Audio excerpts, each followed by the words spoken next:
Hello and welcome back to the channel. Today I'm attempting to beat every rating level of intermediate bot without a queen. We'll start with Maria, rated 1000, and work our way up to David, who's rated 1400.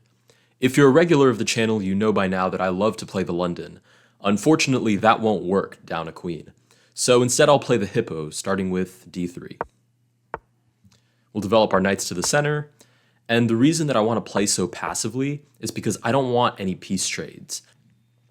And the reason that I don't want any trades is because if we imagine that I traded all of these pieces for all of her equal value pieces, all that would be left is her extra queen. And it would be really, really hard to defend against that with just a bunch of pawns. So I want to keep my pieces on the board as much as possible, and I can do that by playing passively and avoiding trades. Also, I'm kind of just waiting for her to make a mistake, and this kind of enables that. Again, I don't want trades, so I'll actively stop this with pawn c3. Bishop goes back, and I'll go ahead and castle. All right, I'm castled and she's not, so I'm going to start pushing in the center now with d4. She plays g6, and I'll go ahead and pick up this free pawn on d5. Knight goes to e7 to boot the bishop, and we'll move it right back. We get pawn to g5, which is uber aggressive for somebody that isn't completely developed. So against kind of what I just said, I'm going to play aggressive now. I'm going to play f4 and try to bust open the position. She captures, I'll recapture, and she's still not castled, which I'd love to take advantage of at some point. I'll play knight to e4 for now, hitting the queen and hitting the pawn, so I've got to pick up one of them. Okay, intermediate check. So I do have to respond to that, and I'll respond by picking up the free bishop. All right, she moves her queen out of the way, and now we can pick up this free pawn on g5. Okay, we get queen to g6. I'll play knight c3, and I'm looking to kind of untangle my position a little bit now. I'd like to play this bishop out at some point so I can get my rook to the center and start making my position look a little bit more healthy. So I'll play knight c3. We drop the pawn, but I'll go ahead and develop my bishop. All right, we finally get castles, and we'll bring our rook towards the center. Okay, we get queen d6, which defends the knight, and I'd love to start looking for some kind of counterplay here. So I like knight to e4. Whoops. I like knight to e4, centralizing the knight. Maybe I can put it on f6. Okay, queen drops back, and now I can definitely put it on f6. Hits the king, hits the queen, and we get a royal fork. So knight f6, check. King moves out the way, we pick up the queen. We'll go ahead and pin the knight while we're here. Knight gets defended, we'll remove the guard of the knight, and we'll pick up the free knight. All right, now I'm almost tempted to look for mating nets. If I could get my knight here, that'd be checkmate. There's no easy way to do that I can see. So instead I'll play rook to e7. Rooks on the 7th rank are always happy. All right, we get f6, which does boot the knight. I can just boot it to h7, looking to recapture on f6. Okay, we get rook to f7, probably the most challenging way to play this. I can still trade, and knight comes back to f6, and we're okay. We're still up a piece. Or I can play knight f6 check right away, which looks more interesting, because there's a chance that she walks onto the long diagonal that my bishop is on. So I'll play that. Check. Okay, she doesn't. She moves king to f8, and we'll go ahead and trade now. This is a pretty easy simplification. I just have to trade pieces and then push all of my pawns. Right, since now we're up material, we do want piece trades. So I'll play rook to e1, giving him a little more scope. We'll drop the bishop back so he's protected. He's kind of rooted by this pawn. This trade is not that scary. I'd still have a rook for the bishop, so I'll just go ahead and start pushing my pawns. Okay, we get rook to d3. Oh, I'd like to protect this pawn, but that's kind of scary. Rook to f3. All right, we'll play knight to e4. Defends the pawn, and she does have the option to trade and remove the guard, which does work. Oh, I was kind of expecting her to follow through on it, but it does work, but then we get a piece trade. So every trade that we get, our material advantage becomes more evident. So we'll move our king towards the center. b5 looks for b4, but that does nothing, so I'll just push my pawns. I'll push my pawns. And I'll play rook e5. I'll catch somebody here. King to e3. Bishop defends the pawn. Pawn defends the bishop. King to e4. We do get b4 finally. And frankly, I'm tempted to just take on c5 because everything is winning here. So I'll go ahead and take on c5. Takes. All right, she doesn't trade rook, so we'll give check. We'll pick up this pawn. The king is completely restricted. This rook is not going to do anything by himself, so I will just continue pushing my pawns. Bring my king up to support the pawns. Push, push, push. Kick the rook. Bring the king up. Kick the rook again. Promote. Loses the rook. Push. And checkmate. All right, very nice. We'll go ahead and move on to the 1100 bot. All right, we're back with Azeez, and yes, I am going to play white for all of these games. I think it's only fair if I'm going to be down a queen. So I'll go ahead and start with d3 like before. We get d5. He's doing a little bit of a better job of taking advantage of the downside of playing super duper passive. Yes, you get to keep all your pieces on the board, but it gives your opponent the chance to just seize the center right away. So we'll continue with the normal development. Knight to e2. We get kind of weird looking g5 and then suddenly queen d7. Frankly, neither of which I understand, so I'll continue with my normal development. Bishop g2 and castles. All right, this is actually very scary. I mean, it'd be more scary if the bishop was the one that could dive in first, but I do need to start creating some kind of counterplay. I can't just sit here and wait for him to run me down with all of his pieces on the king side. That assumes that an 1100 can do that accurately, which I'm not confident about, but it's still a little bit intimidating. So I'll play f4. I'll play c4. In general, if you're getting attacked on the flank, you want to try to open up the center. So I'll play c4. We get knight to f6, we'll trade. And we'll play b3, develop our bishop to the long diagonal. g4 doesn't actually create a pawn trade, so I'll keep developing. And knight b4 is hitting the d3 pawn, which it looks like I might just have to move out of the way. I have the option to capture here and hit the rook as well, and then maybe cement the bishop on e5. I like that better, so I'll take on e5. Oh, he finally castles, and he castles out of the rook out of the attack, which works. And we'll play d4. Okay, queen to d8. I'll argue that my pieces are better placed than his, but I am still missing a whole queen. So, nothing to get excited about quite yet. I'm going to play bishop to e4 to cover the d3 square, and I'm kind of looking for a3 to kick the knight as soon as possible. So I'll play bishop e4. We get queen back to d7, and we'll go ahead and kick the knight. All right, he ignores it. He plays f5, counterattacking my bishop. I could capture here, but then I leave all these light squares weak, so I don't really have a choice but to retreat. Okay, we get c6. I won't think about that twice. Take a free knight. Bishop trade is being offered. I'm still not up material. I'm still down material. I have a piece now for the queen. I'll take this chance to play knight c4 and see if I can place my knight on e5. That would be a really well-placed knight. Right, he gives us the chance to do that, and then we get queen to d6. I'd really like to trade this bishop for the knight, but the problem is fundamentally it's flawed. If I trade this bishop for the knight, he ends up with a light squared bishop, and I end up with a bunch of weak light squares. So conceptually, it's a bad idea, but I really like the idea of getting rid of this really strong knight for this kind of weak bishop, and hopefully if he recaptures, maybe I can start looking for some kind of counterplay. And with any luck, his bishop will never find its way to these weak light squares. I will play that risk. I am down a queen. I have to play with some risk. So I'm going to capture this knight. He does recapture with the queen. I'll play knight to f4, centralize the knight while hitting the queen. I was thinking either knight to g6, and after he moves his rook, rook a5, rook e5. And then I start basically looking for mating threats, which I quite like, so I'll play that. Knight to g6. Okay, he completely ignores it and takes on b4, so I'll take the exchange. Queen back to f8. And I could capture here now, and I will. Okay, we get queen back to b4, and I'd really rather not let go of this pawn. Play rook to b1 for now. We do get bishop to e6. I'll play rook to d3. Rook to d3 with the idea that if he takes, rook d1 with the idea that if he takes, rook d3 drops the bishop. So play rook d1. He does take, he drops the bishop. We'll take it, doubling our rooks. Queen to e7, we'll take on b7. Queen to a3, we'll play knight f6 check.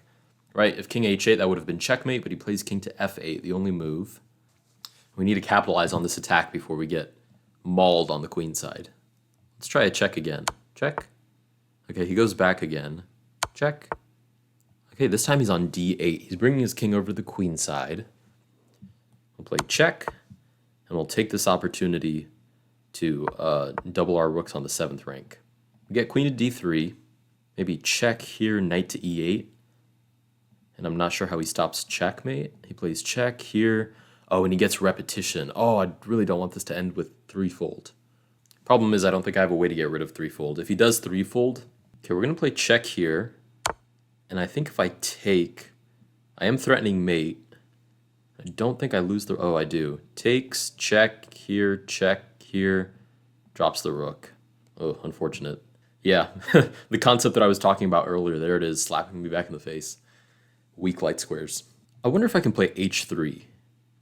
Check, king here is fine. Maybe queen e2. Still threatens threefold. Let's play h3 and at least try to get our way out of this. Okay, we get queen c3. Whoa, I think that loses every threat. Let's see, rook h7. There's no more threefold, so I can just think about threatening checkmate now. Okay, hold on. We'll just have to figure out what the best way is to do that. Oh, there's actually an interesting idea here. With check, if king here, obviously f2 goes. Check, king here takes. If I recapture, checkmate. So I can't recapture, I have to play king to f3. And then check, king f4. If the knight is still here, it's okay. So I'll play rook h7 instead. We get queen c1 check, which does nothing. I think I can just play h2 here with unstoppable mate. So king h2, king d7 will protect the rook with our knight instead. There it is, the queen sacrifice. We'll take the queen and checkmate. Very nice. All right, we'll move on to the 1200 rated bot. All right, we're back with Emir rated 1200. The hippo hasn't failed me yet, and I don't think it will now. So we'll play d3. We get d6, symmetrical. Okay, we get queen to d7. We'll continue with normal development. That is extremely aggressive. But it also doesn't actually threaten anything, so I'll just keep developing. e5, we'll play g3. Bishop g2. And I'm hesitant to castle into this queen, but it's just the queen by herself. But it could become not the queen by herself very quickly. Knight f6, h5, h4. We also have this sneaky move to deal with, which is looking for knight to b4, c2, and there's no queen here to guard this pawn anymore. So I'll play a3 to defend that square. We get queen to f5, and I'll go ahead and castle now. It's time to castle. Queen to h5 hits the knight. We'll play rook to e1, just defend the knight. We do get f5, very aggressive. We'll meet fire with fire because we're better developed than he is. So we'll play f4. He ignores the trade, and we'll continue with, oh, he's looking for knight to g4 now. So we'll actually continue with knight f3, which protects this pawn via this bishop. Okay, that is a free knight, which we will accept. e4, I'm not really interested in trading because that would open up his bishop if I take and he recaptures. So I'll centralize my knight instead. We get queen back to f7. And we'll go ahead and play b3. It's kind of overdue to develop this bishop. Okay, we get c5. We will trade? Yeah, we'll trade to undouble our pawns. And we really don't have a choice here, but knight to b5. So we'll go ahead and play knight to b5. He takes. We will recapture. a6 boots the knight, and we'll just reroute it to c3. Bishop e6 hits this pawn. And I'm kind of curious about the fact that his king is still in the center. It makes me want to play like d4, e4, and just blast open the center. I'll start with that. I'll start with d4. He captures, I'll recapture. We protect the pawn, we hit the bishop. He's threatening my knight on c3. I'll defend by developing. We get bishop to d6. He's one move away from castling. Uh-oh. It's time to blast open the center. We'll play e4. He captures, I will recapture. And he ignores it completely. Excellent. If he had recaptured, we recapture. We pin the bishop, and we're also hitting it with the knight. So the bishop is vamoosh after that. So he plays bishop to f8 instead, the wackiest move I've ever seen. And I'm going to take on e6 with hopes of moving my knight and pinning the queen with my rook. So I'll go ahead and take. He doesn't accept, so I'll recapture with my rook, lining up a discovered attack instead, which works just the same. Knight g5 check, picks up the queen, and we'll go ahead and double our rooks. Doubled rooks are happy rooks. Bishop c5 check gets out of the doubled rook attack. With tempo, we'll move our king towards the center since it is an endgame. Bishop to d6 will hit the bishop while unleashing our own bishop. He counterattacks with a bishop to b4. And we will play rook to e2, defending the second rank. The bishop already defends the first rank. So he reroutes his rook, since c1 wasn't going to be an entry point, d1 is, but I'm not really afraid of that. King to f2, and there's no follow-up. So I will go ahead and pick up this pawn. All right, we get rook to d3. I'll go ahead and take this other pawn. We get rook to f3 check, king to g2. Okay, and then a rook sacrifice. We accept. And how do we finish this off as quickly as possible? Bishop c4, lineup discovered attack. Use it. Oh, is there mate here? Check. Here. Mate. All right, check. And mate. And that wraps up game number 3. Moving on to game number 4. All right, we're back with the Vinh bot, the second to last bot. He's rated 1300. He should be a little bit more challenging, but we'll play with the same idea. We'll start with d3. The hippo hasn't failed me yet, but it's funny, as we go up in rating, the bots do a better job of taking advantage of the center that I'm leaving wide open. All right, he right away is looking for a trade, and I'm not interested, so I'll play c3, booting the bishop. Oh, that's really interesting. He wants me to take so he can recapture and threaten knight c2 check, which is kind of risky, but I'll accept because I still have king to d1. Even though it's a little bit of a weird position, I can hold on to it, and it does give me a free piece. So I'll take. King d1 protects c2, and we get d5. We'll boot this knight right away. Knight goes back, and we'll continue development. Queen now comes over, hitting f2. The king will shuffle back, defending f2 this time. And after bishop to f5, I can't develop to e2 because I dropped d3. So instead, I'll develop to f3. All right, we get e4, which forces a trade. Bishop recaptures. I guess I could take. I don't want more trades in this position, but I'd really rather not leave a super active bishop in the center of the board. So I will take a knight back, hitting the e4 pawn. Knight to e5 threatens knight to d3, but we'll go ahead and defend, or rather, go ahead and remove the defender of that move. We get queen to f5, and I'll play a bit of a tricky move here. I'm going to play bishop b5 check. If knight goes back to c6, I defend my knight with my bishop, because this knight doesn't cover that square anymore. And if he plays c6, I'll play knight d6 and pick up the queen. So we'll play check. Okay, he does play knight to c6, which now sees the knight and the bishop, so I'll drop my bishop back. Oh, and there's still a discovered attack on the board here. Knight d6, and I pick up the queen. Check. Pick up the queen. We'll go ahead and castle as well. Oh, I can't castle anymore. That's right, I moved my king. Ouch. Ouch, my castle. So I'll develop instead. We're at least equal now, and against a 1300 bot, that shouldn't be too horribly difficult to convert. So go ahead and activate my pieces. Knight goes to d5. I'll defend it with my rook. Actually, my bishop is better than his knight. I don't really care that much. Rook c1. Yeah, he doesn't even understand what's happening, so he plays g5. Craziest move I've ever seen. I'll counter it, h4. If we're going to play crazy, let's play crazy. Rook takes. Try to open up lines here, maybe. I'll drop my bishop back to b1 so it can still look at h7. Rook to b5 hits the b2 pawn, but I'm not really interested, so I'll play b4 instead. Okay, we get rook to d8. We'll capture this pawn and give check. King shuffles out of the way. We'll play bishop to e4, which defends g2 and hits c6. We'll give this check first to go ahead and start simplifying, because these bots are usually pretty terrible in the endgame. So we'll go ahead and take, and pick up our free pawn. We're now up 2 pawns in the endgame. We'll go ahead and start targeting some of his other pawns. Right, he pins my pawn, which is actually really well done. I'll defend it with my king, recapture, and I'll pick up this one first, and that one next. And now I just need to trade rooks. And I guess I'll just push my pawns in the meantime. Right, I'll push b6, and there's my opportunity. Rook to a6 forces a rook trade, or gives me a free rook, I guess, is the other alternative. We'll push to pick up that free queen, and why not ladders mate? I haven't done ladders mate in forever. Check, and checkmate. Nice.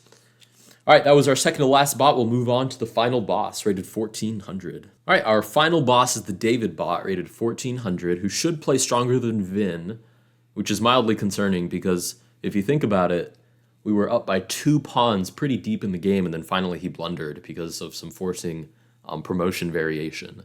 So there's a chance I lose this one, but we'll see. I'll play d3, same thing as before. It hasn't failed me yet. Play knight to d2. Queen comes out way too early. I'm not sure why. So we'll play e3. We get knight to c6. This is the more elegant way of doing what the last spot did, where Knight a6 looking for knight to b4. So I'll go ahead and cover that square. Except this is actually objectively a good move because it also fights for the center. We'll play knight to e2, g2, bishop g2.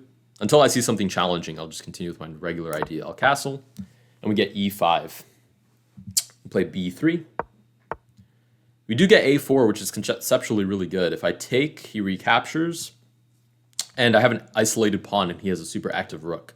So I'll play b4 instead, ignoring the trade. Whoa, that's really aggressive. Sacrificing a knight for 2 pawns. I'll recapture. Oh, never mind. Sacrificing a knight just for funsies. Just for 1 pawn, because he didn't even recapture. So I'll play bishop a3, defending my pawn. We get queen to g4, hits the knight. I could just play f3 here and start looking to march him down the center of the board. His king is still in the center. He hasn't castled yet, so if I could get a rook in the center and cause problems for him, that would be actually really good for me. So I'll play f3, start that idea. We get queen g5, which hits e3 this time. I'll play f4. Queen h5, looks to hit the knight again. Whoops, that's a terrible arrow. Looks to hit the knight again, and I'll align my rook with the king while defending my knight. We get bishop e6, which cuts off that idea for the most part, but I'll persist. e4. We get bishop g4. This is getting extremely interesting. I'll play knight to c3. Again, looking to open up that file on the king. He does close the center, which is conceptually very sound. If I play something like knight to b5, I'm looking for c7. He'll probably castle long.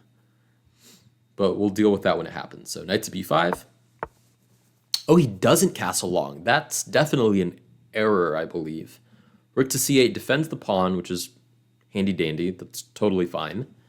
But his king is still in the center. I have to find a way to take advantage of that. I'll start with this trade, which he doesn't even recapture. I'll take this pawn next.